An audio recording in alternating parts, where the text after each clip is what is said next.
Hello students, BSc third year की online class के last video में factor affecting the stability of complexes, संकुलों के स्थायित्व को प्रभावित करने वाले कारकों में केंद्रीय धातु आयन की प्रकृति के संबंधित जितने कारक थे उनके ऊपर डिस्कस कर लिया था। आज मैं लिगेंडों की प्रकृति के संबंधित जितने कारक है उनके ऊपर डिस्कस करूंगा। उनमें फर्स्ट है आवेश तथा आकार। लिगेंडों के ऊपर आए हुए आवेश तथा उनके आकार पर किस प्रकार संकुल का स्थायित्व निर्भर करता है। तो आवेशित लिगेंड पर आवेश अधिक होने तथा आकार छोटा होने पर धातु आयन तथा लिगेंड के बीच आकर्षण बढ़ता है और जिससे संकुल का स्थायित्व बढ़ता है।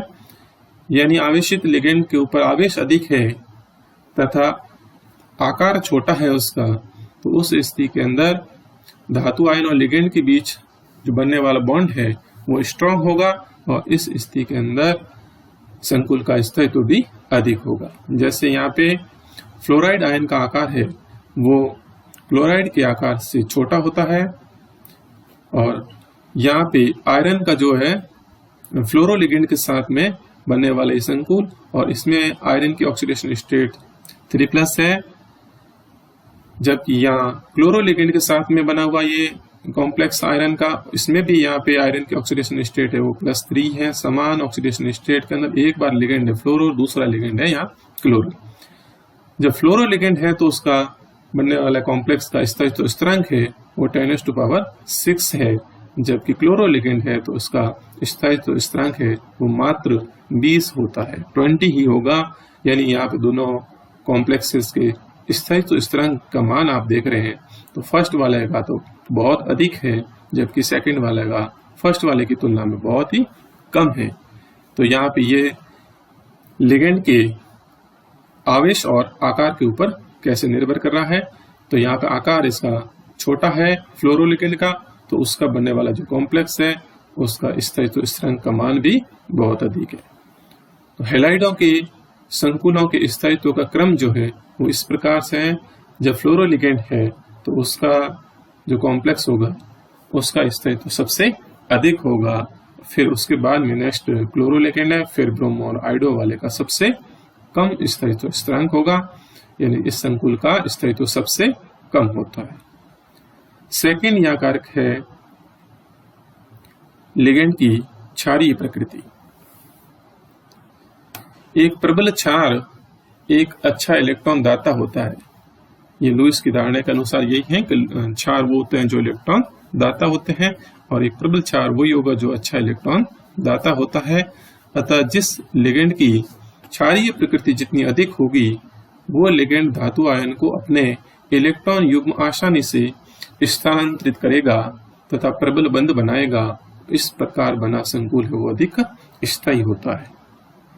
यह लिगेंड की क्षारीय प्रकृति जितनी अधिक होगी वो आसानी से इलेक्ट्रॉन त्याग करके धातु आयन के साथ में प्रबल बंध बनाएगा और इस प्रकार जो बना संकुल है वो अधिक स्थायी होता है। एग्जाम्पल के रूप में यहाँ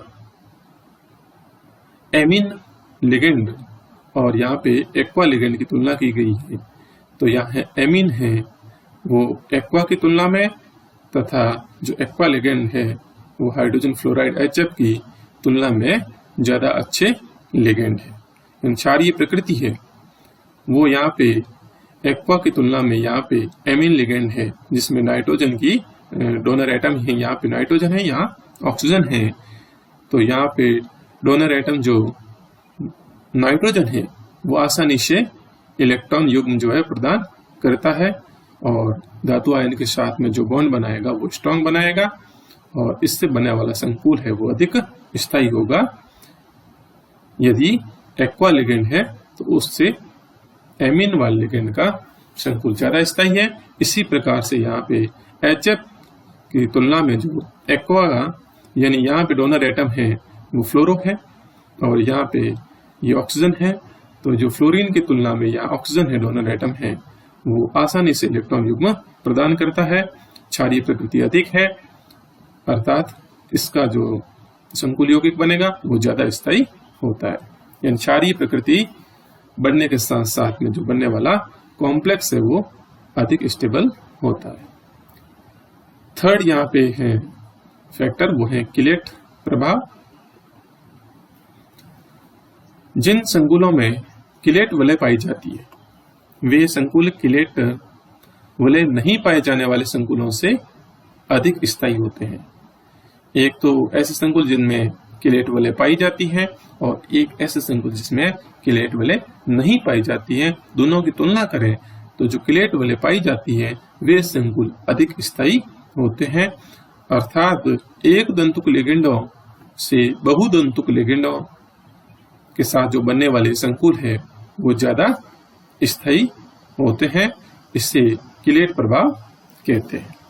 एक दंतुक लिगेंडों के साथ में जो संकुल यौगिक बनेंगे उसमें किलेट वलय नहीं पाई जाएगी, जबकि बहुदंतुक लिगेंडों के साथ में जो संकुल यौगिक बनेंगे उसमें किलेट वलय पाई जाती है और ऐसे यौगिक जो होंगे वो किलेट यौगिक कहलाते हैं और वो ज्यादा स्थायी होते हैं। जैसे यहाँ एग्जाम्पल के रूप में यहाँ दिया हुआ है, एमीन लिगेंड है, निकल के साथ में बनने वाला कॉम्प्लेक्स है जिसमें किलेट वलय नहीं है क्योंकि ये एक दंतुक लिगेंड है और इसका यहाँ ओवरऑल स्टेबिलिटी कांस्टेंट का मान जो है वो 7.99 है, जबकि यहाँ पे नेक्स्ट जो निकल का एथिलीन डाइअमीन के साथ में बनने वाला कॉम्प्लेक्स है इसमें किलेट वलय पाई जाएगी और इस वजह से इसका ओवरऑल स्टेबिलिटी कांस्टेंट है उसका मान है 18.28, यानी कि फर्स्ट वाले की तुलना में सेकंड वाले का स्टेबिलिटी कांस्टेंट का मान अधिक है क्योंकि इसमें किलेट वलय पाई जाती है।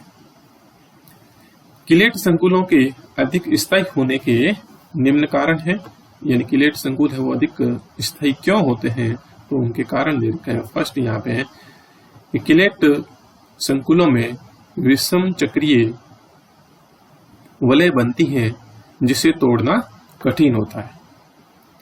फर्स्ट तो ये कारण है और सेकंड यह है किलेट वलय में दो बंध लिगेंड धातु के साथ बनाता है। किलेट वलय के अंदर जो लिगेंड धातु के मध्य दो बंध बनते हैं और जिसमें से एक बंध टूट भी जाए तो दूसरे बंध से लिगेंड जुड़ा रहता है।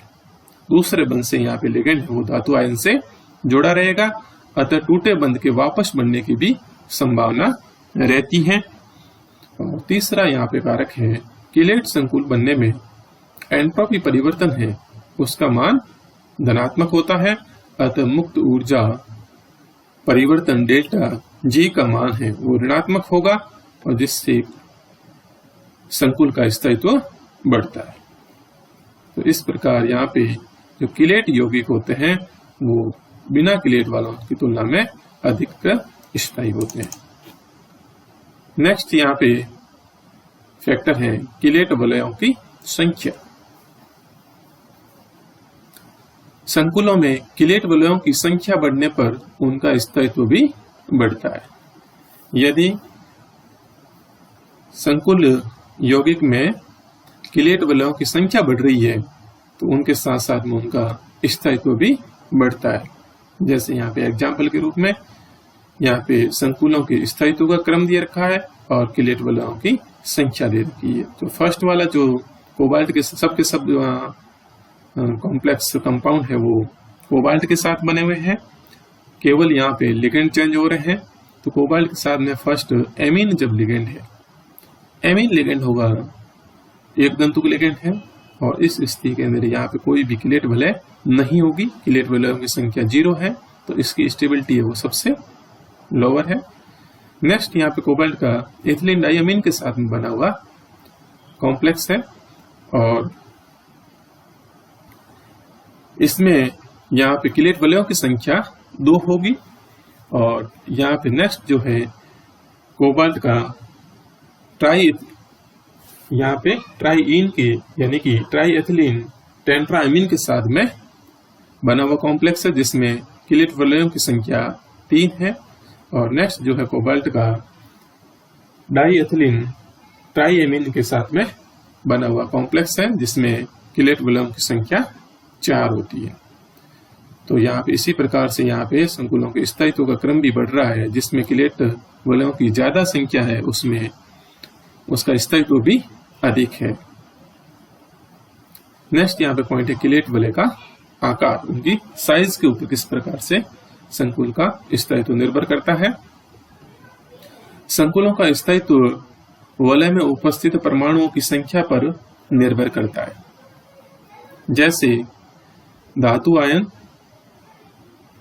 सहित यानी धातु आयन और लिगेंड के साथ में 3 अवयवी किलेट वलय बनती हैं, तो ऐसी वलय होगी वो अस्थायी होगी। और 4 अवयवी किलेट वलय हैं वो काफी कम बनती हैं, जैसे कार्बोनेट, नाइट्रेट, सल्फेट इन लिगेंडों के साथ में बनती हैं। और 5 तथा 6 अवयवी किलेट वलय हैं, ये संकुल स्थायी होते हैं।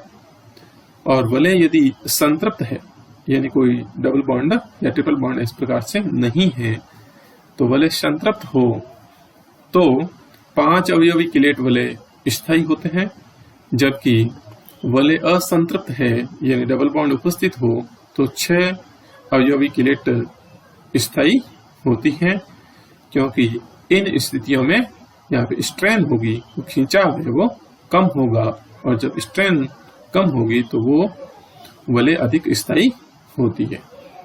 तो इस प्रकार से यहाँ पे किलेट वलय के ऊपर किस प्रकार संकुलों का स्थायित्व निर्भर करता है। नेक्स्ट यहाँ पे त्रिविम प्रभाव, स्टिक इफेक्ट। लिगेंड के दाता परमाणु पर या उसके निकट बड़े समूह स्थित हो तो ये समूह लिगेंडों के बीच प्रतिकर्षण को बढ़ा करके धातु लिगेंड बंध को कमजोर बनाते हैं।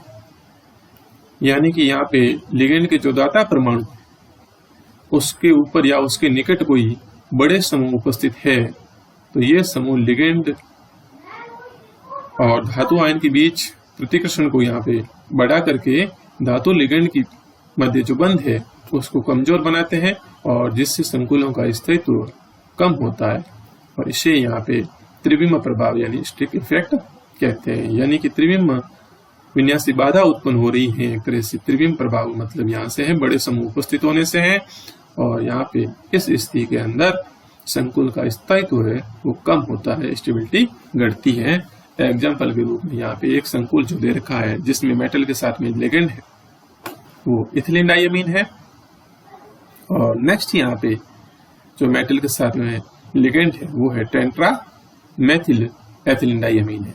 ये टेंट्रा मेथिलीन एथिलीन डाइअमीन, दोनों में भी एथिलीन डाइअमीन है, लेकिन यहाँ पे टेंट्रा मेथिल है, यानी कि 4 मेथिल समूह उपस्थित है जो यहाँ पे त्रिविम विन्यासी बाधा उत्पन्न कर रहे हैं, और जिसके कारण इस संकुल का स्थायित्व कम हो जाता है। नेक्स्ट यहाँ पे लिगेंड की पाई बंधन क्षमता, pi bonding ability of ligand. Way ligand जिनमें पाई स्टार मॉलिक्यूलर ऑर्बिटल यानी कि विपरीत बंदी आणविक कक्षक रिक्त होते हैं। एंटी बॉन्डिंग मॉलिक्यूलर ऑर्बिटल जिनमें वैकेंट है, जैसे कार्बोनिल है साइनो लिगेंड में, केंद्रीय धातु परमाणु के भरे डी कक्षकों से इलेक्ट्रॉन लेकर, यानी कि ये केंद्रीय धातु परमाणु है उसके भरे हुए डी कक्षक है, उनसे ये कार्बोनिल है और साइनो लिगेंड है, वो इलेक्ट्रॉन लेकर के मेटल टू लिगेंड पाई बंध का निर्माण करते हैं।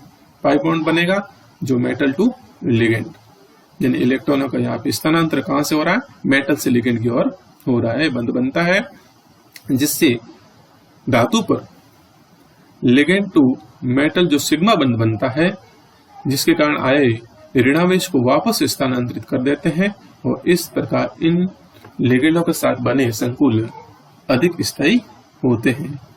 अर्थात जिन लिगेंडों की पाई बंधन क्षमता अधिक होगी उनके संकुल भी अधिक स्थायी होते हैं।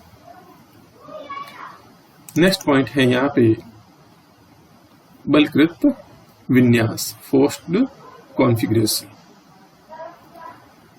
यहाँ पे बेरिलियम 2+ और यहाँ पे जिंक 2+ जो आयन है, में एक दंतुक लिगेंडों के साथ में ये चतुष्फलकीय यानी टेंटाहेड्रल कॉम्प्लेक्स बनाने की प्रवृत्ति पाई जाती है। ये जो आयन है वो एक दंतुक लिगेंडों के साथ में चतुष्फलकीय संकुल बनाते हैं, लेकिन कुछ विशेष बहुदंतुक लिगेंड जैसे यहाँ पे थैलोसाइनिन, पोरफायरिन और ट्राई एथिलीन टेंट्रा एमीन जो है, ये जो लिगेंड है इन धातुओं को वर्गाकार समतलीय यानी स्क्वायर प्लानर कॉम्प्लेक्स बनाने के लिए मजबूर कर लेते हैं। यानी कि ये जब लिगेंड होंगे तो ये इन आयनों के साथ वर्ग समतलीय संकुल बनाते हैं। अतः स्पष्ट है कि पोरफायरिन या थैलोसाइनिन जैसे पूर्णतः समतलीय संरचना वाले लिगेंड यानी इन लिगेंडों की संरचना होती है वो पूर्णतः समतलीय होती है और ये लिगेंड उन धातु आयनों के साथ स्थायी संकुल बनाते हैं जिनमें स्वयं में समतलीय संरचना बनाने की प्रवृत्ति पाई जाती है। यानी ऐसे धातु आयन जो समतलीय यानी स्क्वायर प्लानर कॉम्प्लेक्स बनाते हैं उनके साथ में ये स्थायी संकुल बनाते हैं। अर्थात संकुल बनाने के लिए इन धातुओं को मजबूर नहीं किया जाता है। जैसे यहाँ पे कॉपर 2+ है, वो थैलोसाइनिन के साथ में स्थायी संकुल बनाता है और इस संकुल का जो स्थायित्व यहाँ पे आप देख रहे हैं कि निर्वात में भी 580 डिग्री सेल्सियस तापमान पर बिना अपघटन के ऊर्ध्वपातन किया जा सकता है। यानी 580 डिग्री सेल्सियस से तापमान इसके ऊपर भी उसका विघटन नहीं होता है यहाँ पे और ऊर्ध्वपातन हो जाता है, यानी स्थायी संकुल बन रहा है। नेक्स्ट यहाँ पे पॉइंट है वो है टेम्पलेट प्रभाव, टेम्पलेट इफेक्ट। पॉलीईथर समतलीय, चक्रीय और बहुदंतुक लिगेंड है। ये पॉलीईथर जो है उनकी समतलीय संरचना होती है और साथ में ये चक्रीय होते हैं, साइक्लिक होंगे और बहुदंतुक लिगेंड है जिसमें ऑक्सीजन परमाणु के मध्य कुछ रिक्त स्थान होता है। यानी इन लिगेंडों के अंदर ऑक्सीजन परमाणु के मध्य यहाँ पे कुछ रिक्त स्थान, ये साइक्लिक स्ट्रक्चर के होंगे और साइक्लिक स्ट्रक्चर के अंदर यहाँ पे ऑक्सीजन परमाणु के मध्य कुछ रिक्त स्थान होता है और जिसमें उसी आकार का धनायन समाकर संकुल बनाता है। यानी कॉम्प्लेक्स कंपाउंड बनते समय यहाँ पे इन लिगेंडों के बीच में यहाँ पे छोटे आकार का जो धनायन है वो समा करके यहाँ पे कॉम्प्लेक्स कंपाउंड इनका बनता है। धनायन का आकार छोटा होने पर, यदि धनायन का आकार है वो बहुत ही छोटा है तो उस छोटा होने पर बंध जो बनेगा वो बंध लंबा होगा, वो दुर्बल बंध बनेगा तथा बड़े आकार का धनायन उस रिक्त स्थान में समा नहीं सकेगा। यानी उस स्थान के अंदर यदि धनायन है वो छोटा आकार का है तो उस धनायन और लिगेंड यहाँ पे कौन दाता परमाणु जो है ऑक्सीजन, उनके बीच में दूरी अधिक होगी और उस स्थिति में जो बॉन्ड बनेगा वो लंबा बनेगा और दुर्बल बनेगा और यदि धनायन बड़ा है तो उस रिक्त स्थान के अंदर आ ही नहीं पाएगा, बॉन्ड बनेगा ही नहीं। अतः इस प्रकार के संकुलों में ऑक्सीजन दाता परमाणु एक समतलीय वलय में धातु आयन को घेरते हैं। यहाँ पे जो संकुल बनता है उसमें ऑक्सीजन दाता परमाणु है वो चारों तरफ से यहाँ पे धातु आयन को समतलीय वलय के रूप में घेरते हैं तथा लिगेंड का बाकी हिस्सा क्राउन के रूप में रहता है। अतः क्राउन वलय जितनी छोटी होगी ऑक्सीजन परमाणुओं के मध्य रिक्त स्थान कम होगा। क्राउन वलय है यानी इनको क्राउन ईथर भी कहते हैं और क्राउन वलय है इनकी बनी हुई वो छोटे आकार की है। तो यहाँ पे ऑक्सीजन परमाणु है, ऑक्सीजन परमाणु ही यहाँ पे एक क्राउन वलय बनाते हैं और उन ऑक्सीजन परमाणुओं की जो वलय बन रही है वो छोटे आकार की है तो उनके बीच में रिक्त स्थान भी है वो कम होता है तथा छोटा क्षार धातु आयन उसमें समा करके संकुल बना सकेगा और उसके अंदर यहाँ पे छोटे आकार के क्षारीय धातु आयन है वो उसमें समा करके संकुल यौगिक बना देते हैं। इसी प्रकार क्राउन वलय का आकार बढ़ाने पर ऑक्सीजन परमाणुओं के मध्य रिक्त स्थान अधिक होगा तथा बड़ा धनायन है वो संकुल बना सकेगा। जैसे जैसे यहाँ पे क्राउन ईथर में ऑक्सीजन परमाणुओं की संख्या बढ़ रही है तो उनके बीच में यहाँ पे रिक्त स्थान है वो बढ़ रहा है, और रिक्त स्थान बढ़ेगा तो उसमें बड़ा धनायन है वो भी संकुल बना सकेगा। यही कारण है यहाँ पे कि बेंजो 12 क्राउन 4 है, इसमें रिक्त स्थान यहाँ पे बेंजो 12 क्राउन 4 के अंदर है। यहाँ पर आप देख रहे हैं कि यहाँ ऑक्सीजन परमाणुओं की संख्या यहाँ पे 4 है, और ऑक्सीजन परमाणु की संख्या 4 है, और दूसरे वाला जो यहाँ पे दिख रहा है नेक्स्ट यहाँ पे 15 क्राउन 5, तो ऑक्सीजन परमाणु की संख्या इसमें 5 है, और नेक्स्ट जो है 18 क्राउन 6 जिसमें ऑक्सीजन परमाणु की संख्या 6 है। यानी ऑक्सीजन परमाणु की संख्या बढ़ने के साथ साथ उनके बीच में रिक्त स्थान है वो बढ़ रहा है। तो पहले वाले के अंदर 4 ऑक्सीजन परमाणु है, रिक्त स्थान कम है, तो ये छोटे जो धनायन है यानी कि लिथियम के साथ में स्थायी संकुल बनाता है। जबकि यहाँ पे जैसे ऑक्सीजन परमाणु की संख्या यहाँ 15 क्राउन 5 में 5 हो गई है, तो थोड़ी वहां पे रिक्त स्थान बढ़ गया है, तो उसमें उससे थोड़ा बड़े आकार का सोडियम धातु आयन है वो भी संकुल बना रहता है। जबकि 18 क्राउन 6 है, इसमें रिक्त स्थान और बढ़ गया है, तो इसमें सोडियम की तुलना में जो बड़ा आकार का पोटेशियम आयन है वो भी स्थायी संकुल बना देता है। इस प्रकार जब धातु आयन तथा पॉलीईथर की जो अभिक्रिया कराई जाती है तो ये अभिक्रिया त्रिविम विशिष्ट यानी स्टीरियो स्पेसिफिक होती हैं, और ये प्रभाव टेम्पलेट प्रभाव कहलाता है। यहाँ पे इसे यहाँ पे टेम्पलेट इफेक्ट कहते हैं, और जिसका प्रयोग है यहाँ पे क्लोरोफिल, हीमोग्लोबिन, साइटोक्रोम आदि के जैव संश्लेषण में किया जाता है। तो यहाँ पे जो क्राउन ईथर है वो यहाँ उनके क्राउन ईथरों के ऑक्सीजन परमाणुओं की संख्या के ऊपर यहाँ पे या उनके बीच के रिक्त स्थान के ऊपर निर्भर करेगा कि किस धातु आयन के साथ में ये कॉम्प्लेक्स बनाते हैं। आकार छोटा होगा, आकार यानी यहाँ पे रिक्त स्थान है वो कम होगा, तो उस स्थिति के अंदर छोटे धनायन के साथ में स्थायी संकुल बनाता है, और यदि ऑक्सीजन परमाणु की संख्या अधिक है, रिक्त स्थान अधिक है, तो उस स्थिति में बड़े धनायन के साथ में संकुल यौगिक बनता है। इसे यहाँ पे टेम्पलेट प्रभाव कहते हैं। इसके साथ ही यहाँ पे लिगेंड की प्रकृति के संबंधित जितने कारक थे उनके ऊपर डिस्कस कर दिया है। नेक्स्ट टॉपिक नेक्स्ट क्लास के अंदर डिस्कस करूंगा। Thank you.